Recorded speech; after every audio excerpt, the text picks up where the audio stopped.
Alright guys, welcome back to Formula 1 news. After dominating the season so far, Max Verstappen has revealed he'd actually quite like a challenge from somebody else on the grid. The RB19 is dominating the season. Sergio Perez can't put up a fight, it seems, to Verstappen. He wants challenges from either Hamilton again, Russell, potentially Alonso in the future, to actually make things more fun for him, as well as for the fans watching from home. Very much enjoyed to hear your thoughts in the comments below. Hit the like button if you enjoy. Subscribe if you're new. As always, Charles Leclerc is in Le Mans for the Le Mans 24. I believe it's the 100th anniversary. The centenary edition, plenty of former F1 names driving in this one. Sebastian Buemi, I think Giovinazzi is driving as well for the Ferrari team. Kamui Kobayashi, of course, is driving for Toyota. So, yeah, Paul di Resta's there as well. Loads of other drivers. That even Kubica, I think, is racing in one of the other categories. But speaking of Red Bull and Max Verstappen, Christian Horner gave quite the statement, I thought, the other day about Perez now having the pressure off him to a certain degree. It did feel in a way that Perez, the first few races was pretty competitive. He won in Jeddah.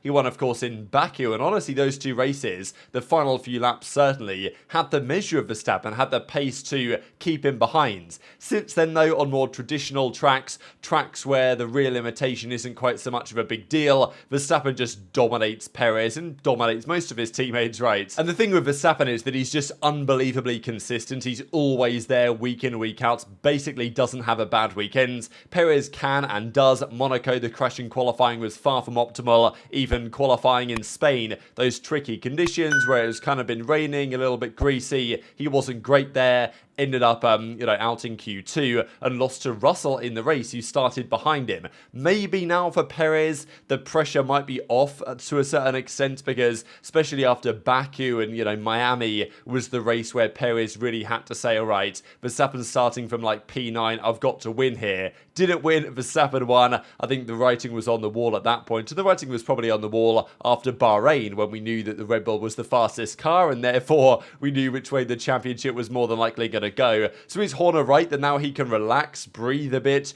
drive like he's capable of, now that he knows that he's lost? Is effectively what Horner's saying, right? He's like, well, now you know that Verstappen's won it, you can, drive more, well, without so much pressure, which is maybe true, maybe not true, but is effectively saying from Horner's point of view that, yeah, the Drivers' Championship here is over. What that means for Sergio Perez's future is somewhat unclear, but Helmut Marko has actually said that it's BS any rumours that he's going to get replaced. His position is never in jeopardy, and it won't be in the future either. He's an important component to achieving our set goals for this year. Usually when Helmut Marko says something, he doesn't say it unless he believes it to be true. So you'd imagine Sergio Perez is going to stay until, I think his contract ends at the end of next season, right? So possibly that's going to happen, but if he continues to underperform what the car is capable of, they will look at other alternatives, but there's no one super obvious, right? Unless you want to put Riccardo in the car, then I'm not necessarily sure that you do. Yuki Tsunoda's maybe the most promising at the moment, but do you need to replace Perez if you're winning the constructors, if you're getting 1-2 in the drivers, as they probably will? Perez is P2 in the drivers regardless of the difficult couple of races that he's had,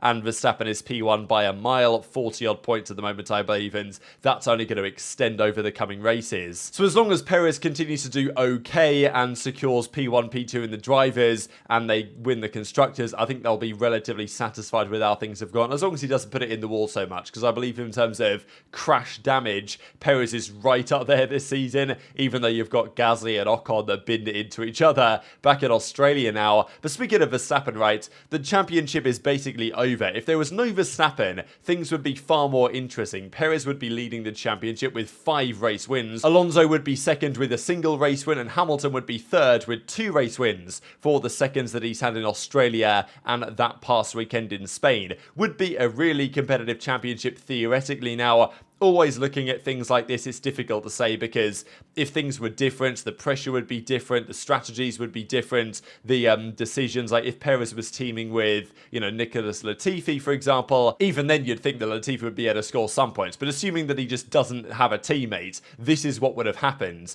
and it would be really interesting for the championship. So it's obviously not just the car, the drivers play a significant role, as, Hamilton, Schumacher, Verstappen, Vettel have done over the last couple of decades or so. so. But I'm sure Verstappen knows now, especially if he continues to extend his advantage over Perez over the coming couple of races, that it's another championship for him in the books, his number 3, and I'm sure that he also feels like some sort of challenge would be merited. He sim races all the time. We know that he's made it quite clear actually over the last several months and even couple of years that does he want to be around in Formula 1 for the long term. He's only 25 or so, and he's won a lot of races by 25. I think he's probably, at least at 25, he's won the most races of any driver at that age, I believe. Maybe Vettel was close, but, you know, Verstappen's definitely, I think, number 1 in that category now, but he has still been around a long time. Like, you gotta think Verstappen's in his, like, 7th, 8th year of Formula 1. He's not exactly just coming to the sea despite being very young, and doesn't want to stay in Formula 1 for that much longer, right? He said that, look, his contract ends in 2028. That's a while away.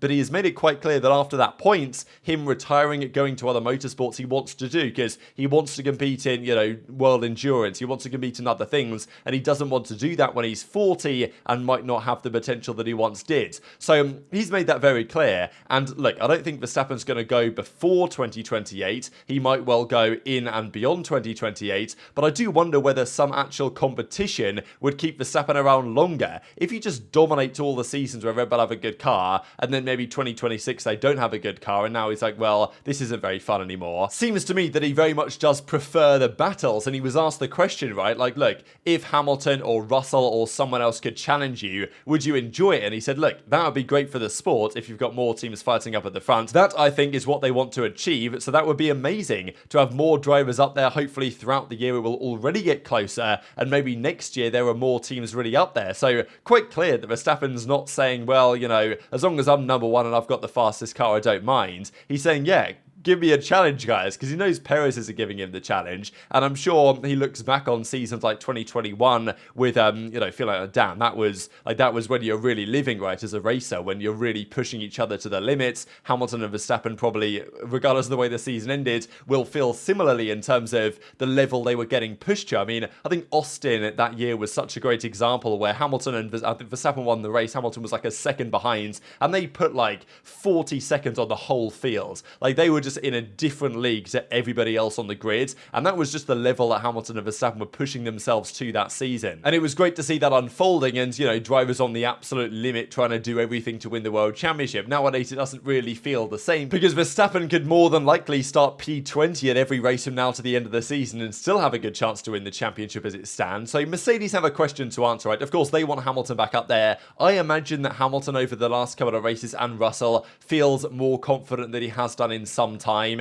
that he actually will be able to challenge Red Bull and Verstappen again, because I still think he's got it within him as a driver. The question is, will the car be there? The plan is for Mercedes to make sure that next year they do have the car from day one. That's the priority for Mercedes, and Red Bull also will try and focus on next year's car as well. Which driver is the most likely to compete with Verstappen though? Because you would think that with the Hamilton-Verstappen as it ended in 2021, there might be an argument that says, well, it's now up to the next generation. It's up to the Russells, up to the Leclercs, the Norrises, maybe if he joins a better team in the future, to compete and challenge and take down Verstappen over the next decade or so. But Hamilton might well still have another couple of chances within him if Mercedes can deliver the car. Alonso's like 3 years older than Hamilton, is still competing at a very high level. Verstappen even says that in his opinion Alonso is maybe even slightly more well-rounded than Hamilton, and they obviously got on very well, Alonso and Verstappen, so he's going to give him a lot of credit. But if Alonso had the car, could he also compete with Max? I think that's definitely possible. If they were all in a Red Bull, I think it'd be really interesting to see how that would go. And it's quite arguable that in terms of experience and pure talent and ability on the grid,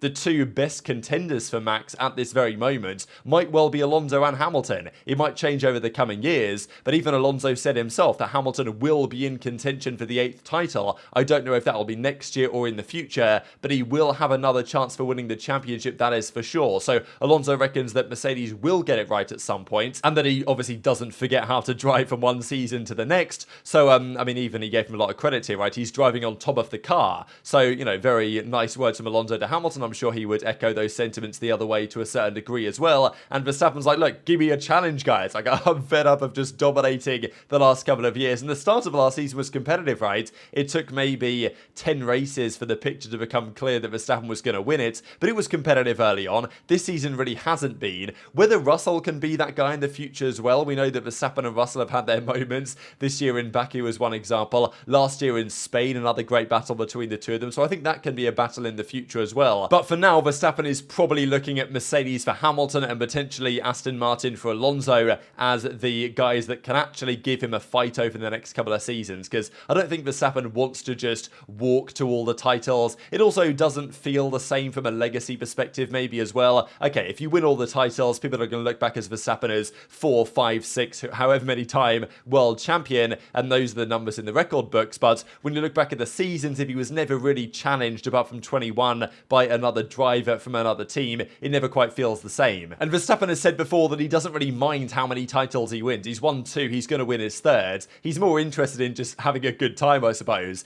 and you probably won't when your teammate's miles behind you and you're in the best car by miles. So I can understand Verstappen's perspective here. Of course, he wants to have the fastest car, who wouldn't? But it's up to the other teams to put up a fight. Hamilton is probably quite confident now, at least Ralf Schumacher, who says some questionable takes at times, but I think on this one he's probably on the money, that he feels like it's at least possible with the way Mercedes are trending that he will be able to win another race and potentially fight for an 8th world title as well at some point or another. It was also 16 years ago today where Hamilton won his first race in Formula 1, his 6th Grand Prix ever in Montreal, where we go just next weekend. Just quickly before we close out here, I thought this is pretty interesting. The head-to-heads as it stands, Verstappen is 5-2 on Perez in race and qualifying. It's a similar story, but 6-1 in race and quali for Alonso. Hamilton versus Russell is always interesting because I think those are the two, best teammates and the most evenly matched drivers in a team on the grid. Hamilton's 5-2 on Russell in the race. Russell's 4-3 the other way in qualifying. It's interesting at Ferrari as well. 5-2 for Sainz in the race.